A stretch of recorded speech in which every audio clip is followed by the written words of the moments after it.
नमस्कार दोस्तों, स्वागत है आपका हमारे चैनल में। और मैं doctor PK. Arya, homeopathic physician and consultant. आज एक टॉपिक लेके आए हैं जिसका नाम है स्पर्म एनालिसिस, यानी हमारे शुक्राणु की जांच या वीर्य की जांच। इसको हम और भी नामों से जानते हैं कि मेल फर्टिलिटी टेस्ट के बारे में भी जानते हैं, या स्पर्म एनालिसिस जो आपको स्क्रीन पर दिख रहा है वो तो नाम है। और हम इसको समझ लेते हैं कि सबसे पहले ये जांच क्यों करानी पड़ती है, ज़रूरत क्या है इस जांच की। तो सबको बेसिकली ये सब चीज़ें पता है कि जब फर्टिलिटी नहीं हो रही होती है या प्रेगनेंसी नहीं हो रही होती है, फीमेल शादी होने के बाद में बच्चे नहीं हो रहे होते हैं, तो सबसे पहले मेल के ही स्पर्म एनालिसिस कराया जाता है, जिसमें स्पर्म की बहुत सारी फिजियोलॉजिकल, केमिकल और तमाम 2-3 तरह से मुख्यतः ये जांच होती है, जो जांच के बाद ही उसके रिजल्टों के आधार पर डिसाइड किया जाता है कि क्या चीज़ उसमें हुई है, कुछ एब्नॉर्मलिटी है या फिर नॉर्मल जांच है।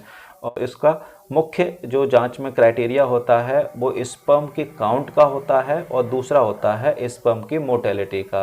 वैसे क्राइटेरिया बहुत सारे हैं कि कितनी क्वांटिटी होनी चाहिए और उसका शेप कैसा है, हम आपको आगे इस वीडियो में पूरा बताएंगे। आप वीडियो को पूरा देखते रहें तो इसमें सब कुछ पता चलेगा कि स्पर्म की नॉर्मल काउंट कितनी होती है, मोटेलिटी में उसका मूवमेंट कैसा होना चाहिए, उसका शेप कैसा होना चाहिए, और उसका कलर कैसा होना चाहिए, किस तरह से कोआगुलेबिलिटी भी कैसी होनी चाहिए, जैसे वीर्य निकलने के बाद में कितनी कोआगुलेबिलिटी कितने टाइम पीरियड में हो रही है।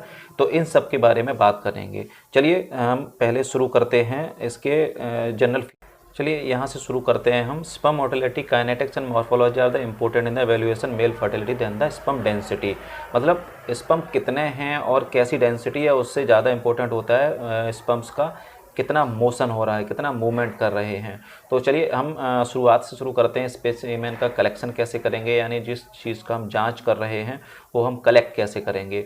मोस्टली उसके लिए एक ही तरीका है कि आप मास्टरबेशन से स्पर्म को कलेक्ट किया जाता है। घर पर अलाउड नहीं किया जाता है, जितने भी लेबोरेटरी हैं उनमें ही आपको जाना होता है और वहीं पर आपको इसका स्पेसिमेन या जो सैंपल है वो कलेक्ट करना होता है। इन्होंने दूसरा भी कहा है कि कम से कम मिनिमम आपका जो स्पर्म जिस दिन कलेक्ट कर रहे हैं उससे 3 दिन या 1 वीक का टाइम होना चाहिए जब आपने सेक्स नहीं किया हो या मास्टरबेशन नहीं किया हो। तो ये चीज़ विशेष ध्यान रखी जाती है कि मिनिमम 3 डेज़ और मैक्सिमम 7 डेज़, यानी कम से कम 1 हफ्ते तक आप नहीं करें, और या मिनिमम 3 डेज़ तो ऐसे होने चाहिए जिस तक आपने ये कॉपुलेशन या इंटरकोर्स नहीं किया हो। और उसके बाद में सैंपल को डायरेक्ट लाइट में नहीं रखा होता है, डार्क लाइट में होता है, उसको सैंपल को कलेक्ट करना होता है। और मोस्टली तो वही जो कहा है मैंने पहले ही कि लेबोरेटरी में कलेक्ट करना चाहिए। बाकी मास्टरबेशन ही इसका मेन टेक्निक है। कॉन्डोम को इस्तेमाल नहीं करना चाहिए कि कॉन्डोम यूज़ करके उसके सैंपल को कलेक्ट कर लिया जाए, क्योंकि कॉन्डोम में बहुत सारे कुछ केमिकल्स होते हैं जो आपके स्पर्म्स के किल कर सकते हैं।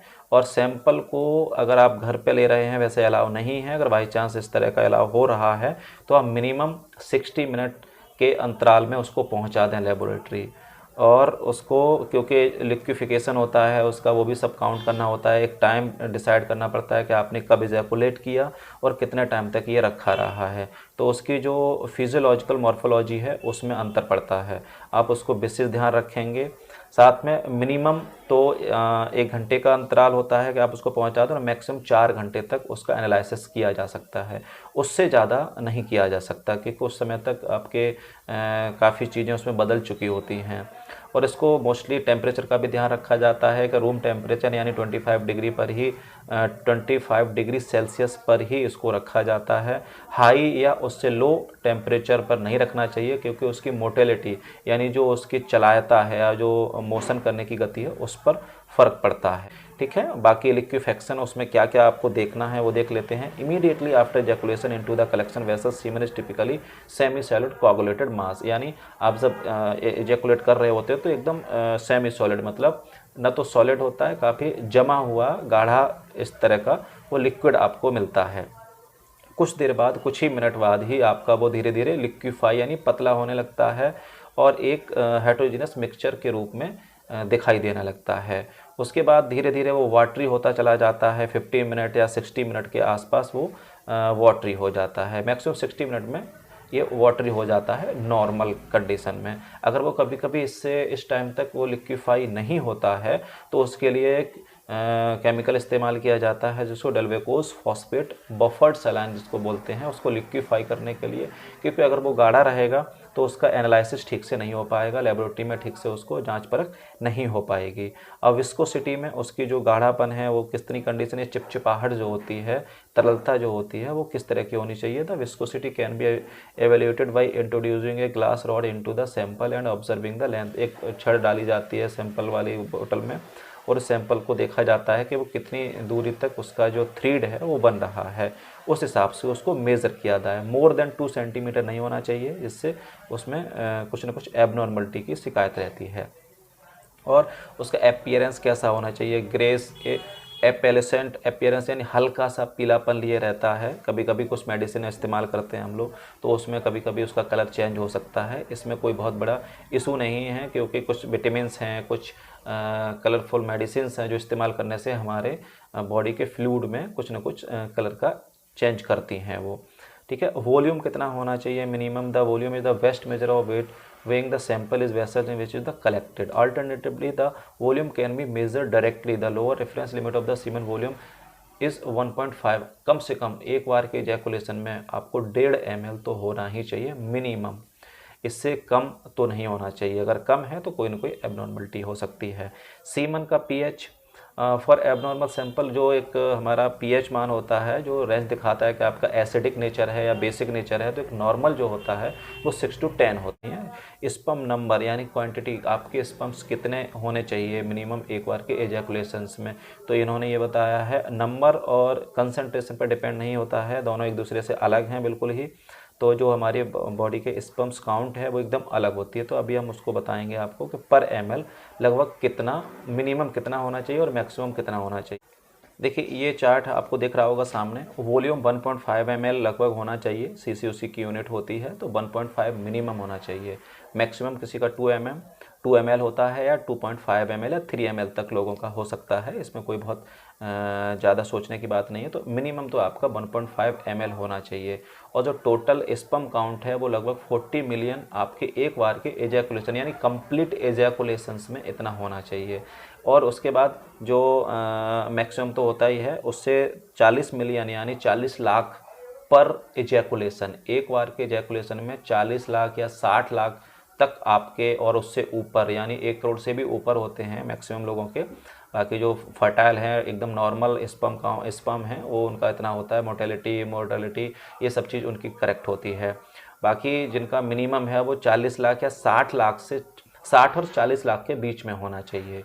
ये रेंज कुछ भी है लेकिन मैं बता रहा हूँ आपको कि 60 लाख से लेकर 40 लाख के बीच में ही आप नॉर्मल होंगे। अगर उससे नीचे आते हैं तो आप इनफर्टाइल हो सकते हैं, आप कंसीव कराने में काफ़ी दिक्कतें आ सकती हैं आपको।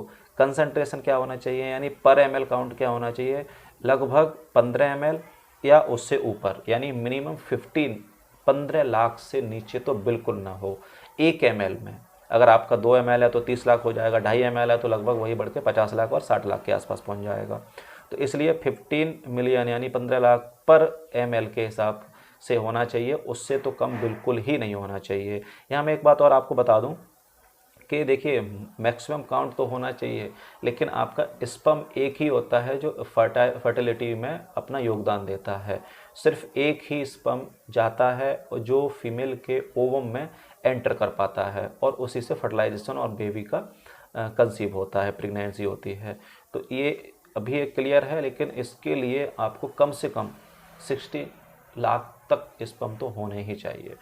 और मोर्टेलिटी में देख लेते हैं 40% लगभग आपके, उसमें से 40% तक जो मोर्टेलिटी है वो होनी ही चाहिए, यानी चलायमान होने चाहिए जो मूव कर सकते हो। उनमें भी कुछ कैटेगराइजेशन कराया जाता है, ABC ग्रेडिंग की जाती है जिसमें देखा जाता है कि कितने प्रोग्रेसिव मोर्टेलिटी वाले हैं, कितना डिप्रेसिव मोर्टेलिटी वाले हैं, यानी उन मोर्टेलिटी की रेंज के हिसाब से उनको क्लियरफाई किया जाता है।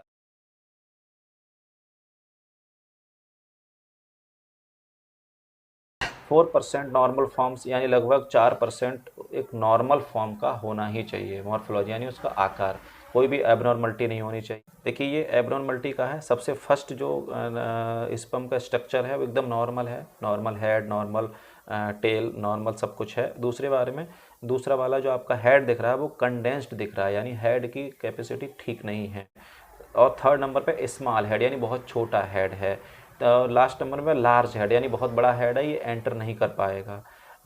उसके नीचे देखिए डबल हेडेड है, इसके एक ही स्पर्म है लेकिन दो हेड हैं।